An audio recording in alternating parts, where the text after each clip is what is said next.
Hi, I'm Jake, 32, and 2 months ago, I gifted my parents a $300,000 luxury motorhome. They cried. They hugged me. My mom called it the greatest surprise of her life. And my dad ran his hand along the leather captain's chair like he just found religion in the driver's seat. This was their dream, to retire and travel the country together. So I made it happen. And then they left without me. Let me back up. I've been saving for this since I was 24. Not the RV specifically, but something big for my parents' retirement. They raised me and my sister Michelle on a postal worker's salary and a part-time receptionist job. They didn't take vacations. They didn't buy new cars. But they never missed a single parent-teacher conference, band concert, or school drop-off. And when I started making money, like real money, the kind that deposits in clumps rather than crumbs, I knew I wanted to give back. The motorhome was my thank you for everything. Fully loaded, solar panels, satellite Wi-Fi, plush queen mattress, retractable awning, built-in grill, full kitchen, heated floors, surround sound. I had it delivered to their driveway while they were out running errands. The bow alone cost $600. They thought it was a delivery mistake. My dad read the invoice 3 times before he asked, dead serious, "Is this legal?" I laughed. "It's yours. Keys are inside." My mom hugged me so tight she popped a button. She kept saying, "Jake, are you sure? Jake, we can't accept this." And then she cried again when I told her I'd prepaid the first year of RV park fees across the country. From Acadia to Zion. Their dream, mapped and prepaid. They called it the Freedom Tour. My sister called it overkill. But she smiled for the photos anyway, holding up the keys next to Dad's grin.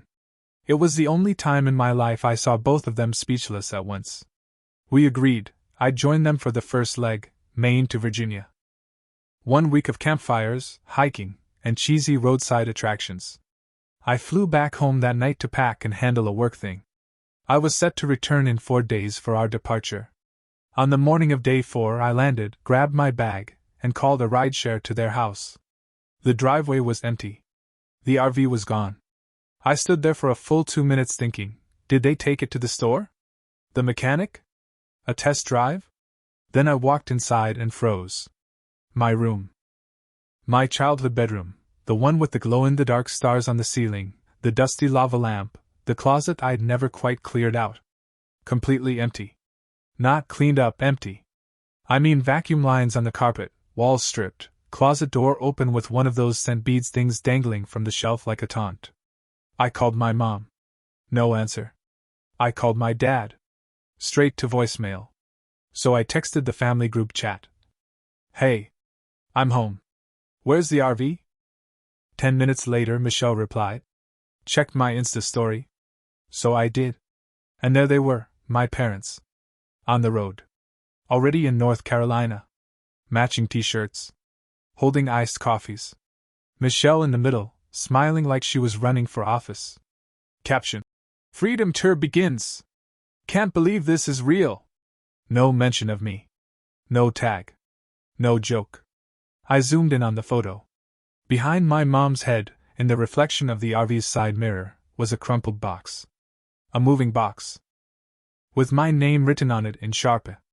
They didn't just leave. They packed me up, drove off, and replaced me with Michelle. When I tell people this story, they ask the same 2 questions. Are you sure it wasn't a misunderstanding? Why would they do that? Let me answer both. First, yes, I'm sure. Because when I called again, twice, my dad finally picked up. I asked where they were. He said, "Somewhere in Georgia. I think." I asked why they left early. He said, "The forecast changed." We didn't want to drive through the rain. I asked if they were planning to tell me. He said, "And I swear on my mortgage." Michelle said she texted you. Second question. Why? Michelle. That's it. That's the answer. She's 28, newly divorced currently. Exploring her freedom era. And lives with them after her ex took the house. She's been talking about life resets and doing spontaneous sh*t since January. When I gave them the RV, she started saying things like manifestation works, and we should vlog this. And when I said I'd join for the first leg, she said, "Are you sure you'll have time with work?" I should have known. That night I got the email. From my dad. Titled, "Let's talk this through." It read, "Jake, I know you're upset. Please don't think this means we don't appreciate what you did. We love the RV. We love you. But Michelle's going through a lot right now. She needed this more than you did. We'll all reconnect in a few weeks. Maybe you can meet us somewhere on the route. Love, Dad." There was no apology. No offer to fly me to them. No suggestion of how I was supposed to meet them when I wasn't even on the itinerary anymore. Just, Michelle needed this more. Like I hadn't spent 8 years saving up. Like I hadn't prepaid the whole route. Like my name was optional. 2 weeks passed. I got one photo. A postcard, actually. From Florida. On the back, in my mom's handwriting. Sunshine and sea breeze. Love from us.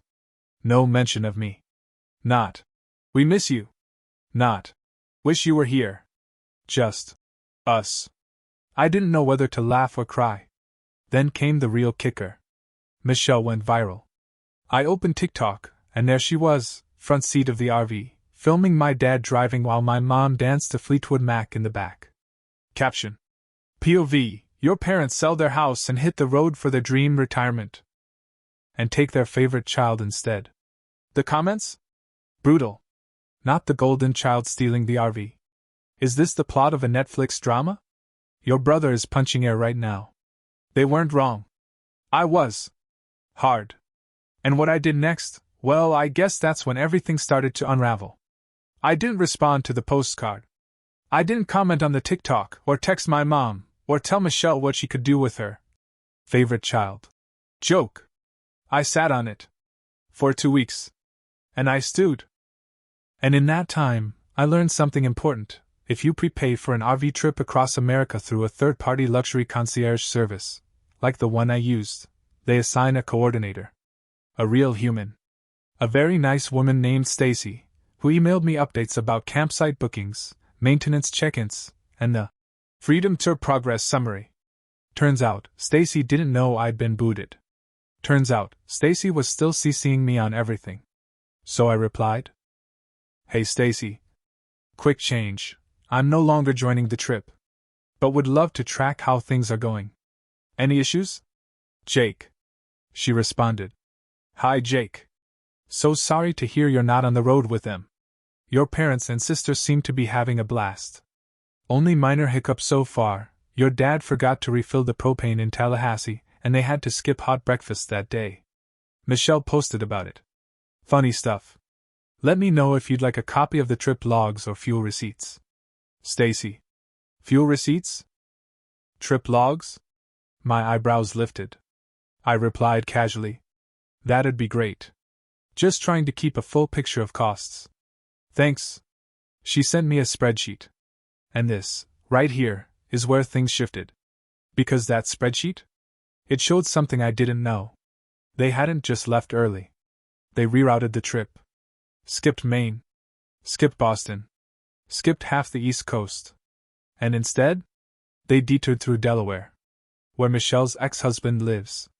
Then Virginia. Then Asheville, where Michelle's best friend from college runs a wellness co-op. Then Charlotte, where she had some influencer work to do. There were Instagram stories. Sponsored posts. A paid reel for a wellness drink. Her Venmo showed a payment from something called RV Glow. And just like that, it clicked. This wasn't a family road trip. It was content. Michelle was monetizing the RV. My RV. And not a single cent was going back to me. So I did what any jilted, mildly unhinged older brother would do. I filed a usage audit request. See, when you register a luxury RV through a travel service, the vehicle's GPS logs every location. Not for tracking, they swear, but for emergency rerouting and maintenance. I requested the data. Stacy said, "Of course. You're the primary client." And then, like a digital slap in the face, I got the download. Days 1 to 3, North Carolina coast. Reasonable. Day 4, Wilmington, North Carolina, photo shoot at a lighthouse. Day 5, Influencer meetup at a beach bar. Michelle tags a seltzer brand. Day 6 to 8, Savannah, 2 nights. Sponsored yoga session. Dad barely appears. Day 9, Charleston. Video. How to cook vegan in a motorhome. Day 10 to 12, Atlanta. Michelle posts, if you're not making money while you drive, what are you doing? By this point, my dad was just the driver. My mom was holding a ring light. Michelle had turned the entire RV into her own traveling ad campaign. I was stunned. So I forwarded the data to my parents. Just the log. No comment. They didn't reply. Then I got a call. Blocked number. My dad. Jake, he said stern. Why are you tracking us? I let the silence hang. You didn't think I'd notice what you're doing? He continued. Sending us receipts like we're employees? I finally spoke. I was going to be on that trip. I paid for that trip. And now Michelle is turning it into a business while I sit here like an idiot with a house full of empty boxes. You're not an idiot, he said. You're just not the one who needed it most. I almost laughed. I paid for your dream. And we're living it, he said. Isn't that what you wanted? No apology. No ownership. Just that classic dad tone, be grateful we took the gift at all. I hung up. 10 minutes later, Michelle posted a TikTok. POV, you're 28, divorced, thriving, and your brother's having a tantrum because you turned his retirement gift into your content studio. Don't hate the player, hate the ROI. That one? Got 92,000 views. The comment section went feral. BRO, your brother paid and you kicked him out. Tell me this is satire. Imagine gifting a house and getting evicted. And for the first time, the internet was on my side. I didn't respond. Not yet. I had a better idea.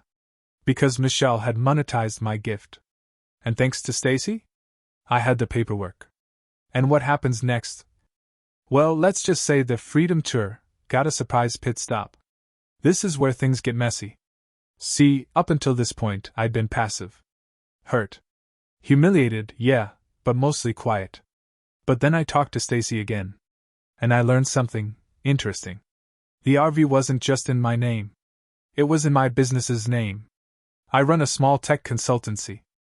Nothing flashy, but my accountant told me that gifting a business asset, like a $300,000 vehicle, directly to individuals could trigger messy tax events. So, on her advice, I structured it as a business. Loaned asset with familial use privileges. Which basically meant the RV was leased through my LLC. Fully insured, fully maintained, and fully mine. Technically, my parents were borrowing it. On paper, I was still the primary user. And the contract Michelle signed, yes, she signed it, when I let her help set up the route, listed her as an auxiliary operator. Which gave me options. Because once I saw she was being paid to promote brands out of a vehicle she didn't own, without permission from the legal owner, well, that's commercial use. And commercial use? Violates the lease agreement. So I picked up the phone. I didn't call a lawyer. Not yet. I called Stacy. And I said, hypothetically, if someone's running a monetized influencer campaign out of a motorhome leased under a private LLC without consent, what happens? She didn't even pause. We void the contract. Immediate recall. What does that look like? We have recovery drivers in every region. If there's a serious breach, we dispatch. They have 12 hours to vacate, or we call local enforcement for trespass or impound. And who initiates that? You do, Jake. You're the owner. So I initiated it. I'll admit it, it felt good. Stacy had a form. I filled it out. Under reason for recall, I wrote unauthorized commercial monetization, falsified trip itinerary, and illegal resale of media content using vehicle as primary set. In other words, they turned my retirement gift into a moving ad agency.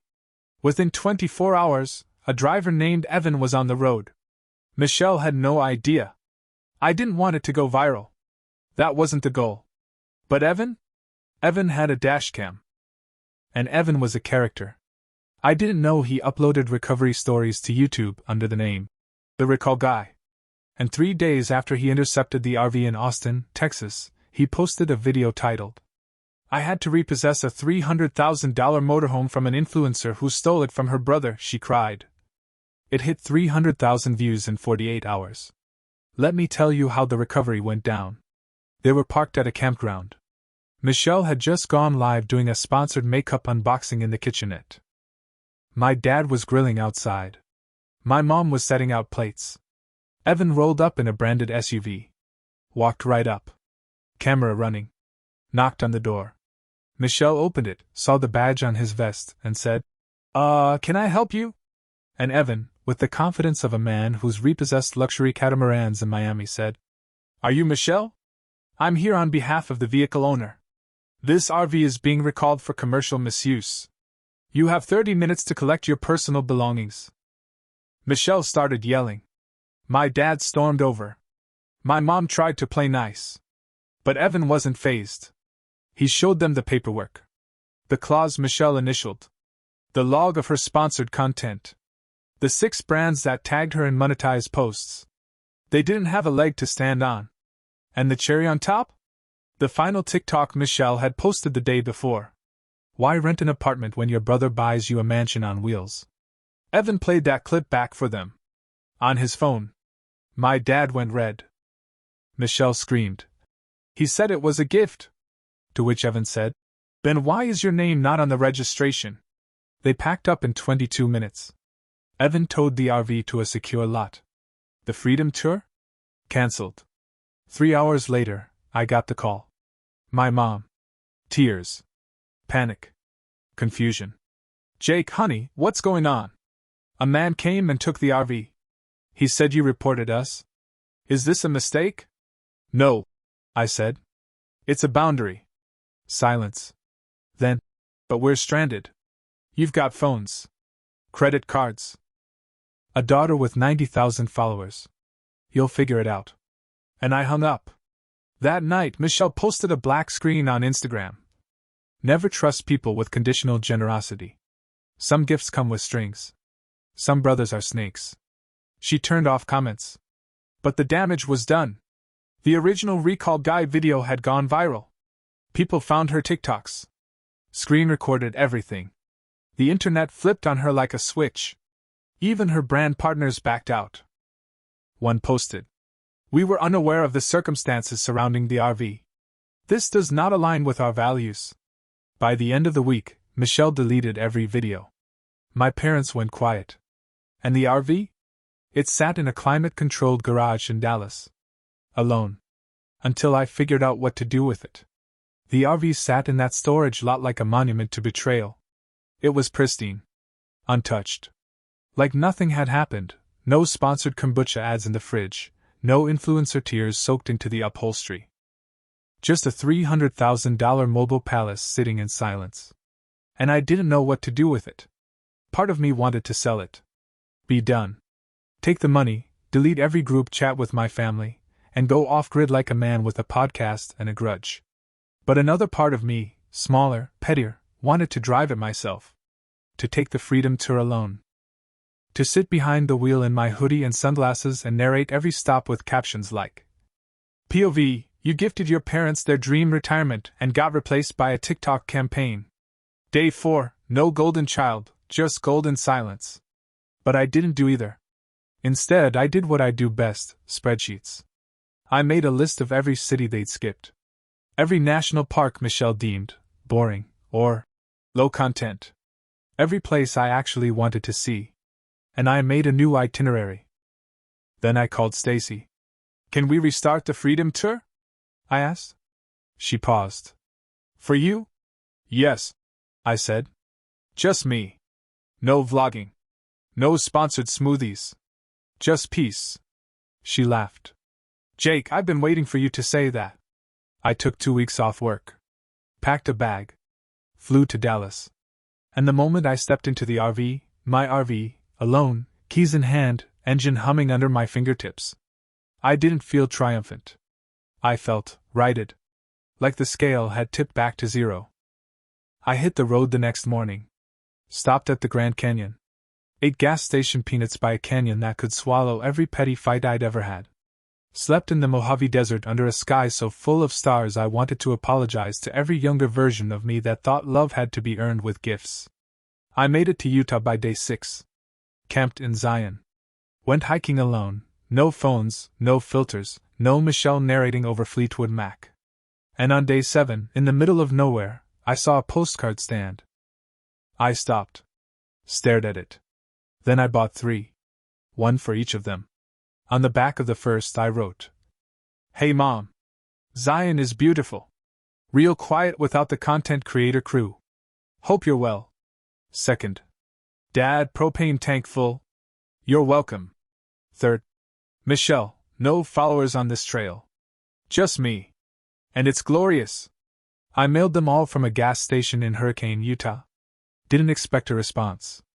Didn't need one. But I got one anyway. 3 days later. A single text. From my dad. "The RV looked better with you in it." No apology. No admission. But it was something. And then, 2 hours later, a Venmo request popped up. From Michelle. $1. 00. Caption. "For emotional damages." I declined it. But I did send one back. $8,274. Caption. "For gasoline, Wi-Fi, and 8 unauthorized posts tagged from an RV you didn't own.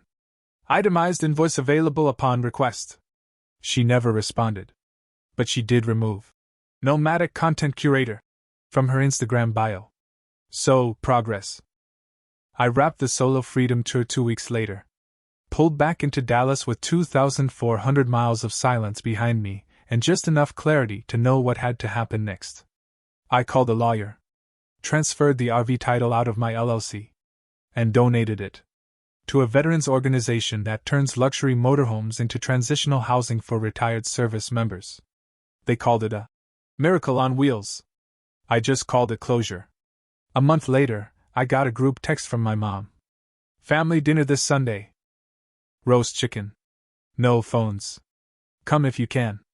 I didn't reply right away. But I showed up. Brought a bottle of wine. Sat at the table. And when Michelle started to speak, my dad put a hand on her arm and said, "Let him eat. No jokes. No golden child banter. Just silence, and potatoes, and slow forgiveness carved one bite at a time." Dinner was awkward. No music. No TikToks. No one filming the mashed potatoes. Just forks on plates, 3 pairs of eyes trying not to lock with mine. My mom kept offering me more chicken. My dad asked how the engine handled the desert heat. Michelle stayed quiet. Which, honestly, was progress. I didn't bring up the RV. Neither did they. It hovered ghost-like between the butter dish and the family photo on the mantel, one where I was cropped out because Michelle wanted a square format.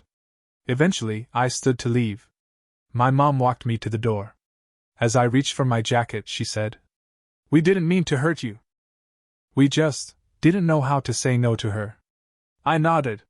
I didn't need a thank you. Just a seat on the trip. She looked away. We got caught up in the moment. "You packed up my room." "That's not a moment." She flinched. Then whispered, "I'm sorry." That was enough. I left. And as I drove home, I felt something settle. Not closure, nothing that dramatic. Just weight shifting. Like I wasn't carrying the whole motorhome anymore on my shoulders. The RV? Gone. The family? Still here, just humbled. Michelle eventually posted one last story. Taking a break from content. Focusing on what matters. No tags. No sponsors. Just a blurry sunset. I didn't like it. But I didn't roll my eyes either. And me? I'm planning a new trip. Alone or with friends. Maybe Canada. Maybe a real tent this time. Something small, quiet. Something that can't be stolen for views. Because I've learned this. A gift isn't real if it comes with expectations. But neither is love if it disappears the second someone else brings a ring light. So now? I give smaller. But I love smarter. And no one, not even family, gets the keys unless they ask first. And they'd better bring snacks.